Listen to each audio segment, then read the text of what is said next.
Are there beverage concepts or food concepts that are really hitting right now? And if so, why do you think so? In the last few years, we've just seen this melting pot coming back to the forefront of different, whether it's different flavor profiles or cuisine types. Like the Mediterranean movement is huge right now. Just in Philly, just now that, a super successful restaurant, Thai-based, opened up. It's tricky because, we have so many different types of people. We have to be nimble and kind of fluctuate everything from general standard American core items all the way through, like I just mentioned, Thai. My big focus and part of my background is Mediterranean Moroccan cooking. So influencing some of that into our menus has been actually well received. Most recently, we just wrapped up a plant-based version of a Mediterranean bowl concept that's about ready to launch for some of our premium spaces. As well as, I mentioned plant-based. Collectively, I think that is the hottest trend right now. We just launched last week a fully plant-based burger concept at Coors Field in Denver. That Shake Shack model, burgers, fries, and shakes. We did something very similar, but touching a bunch of different cuisines. It's something you would see at more of a premium style restaurant, but it is available in concessions and premium as well with zero proof cocktails. I think that's the largest mover in the country right now. Athletic Brewing is one of our partners. It's an exciting time in the food and beverage, landscape for us. So how are we learning about what our affluent buyers or our corporations like and want? I know we talked about CIA a lot.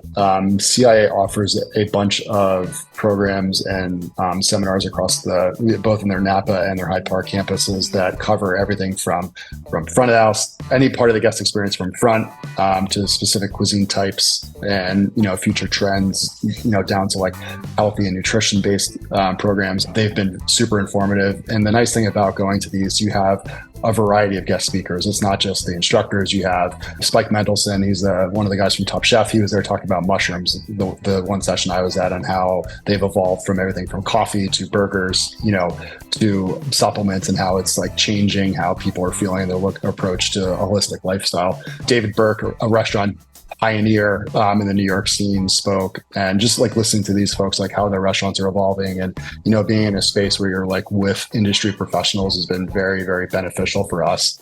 Candidly, I have probably 30 different magazine subscriptions and books, and constantly reading just to try to stay abreast of everything, because things change so fast. TikTok and Instagram. I think the majority of our news now comes from both of those platforms. People are posting all day long, every day, and you can just see what changes faster than waiting for a museum or magazine or book to come out. We work in food service every single day. A lot of people in the industry are working a lot of hours, a lot of days in a row.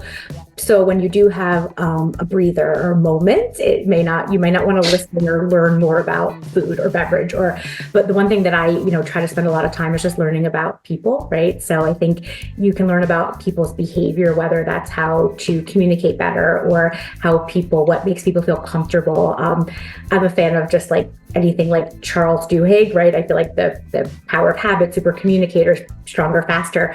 It all ties back to hospitality on, what we can do to help people connect and feel comfortable in our spaces. Think outside the industry, and you'll be surprised on how much it translates back to the more we know about people and interaction, the better we are at providing hospitality.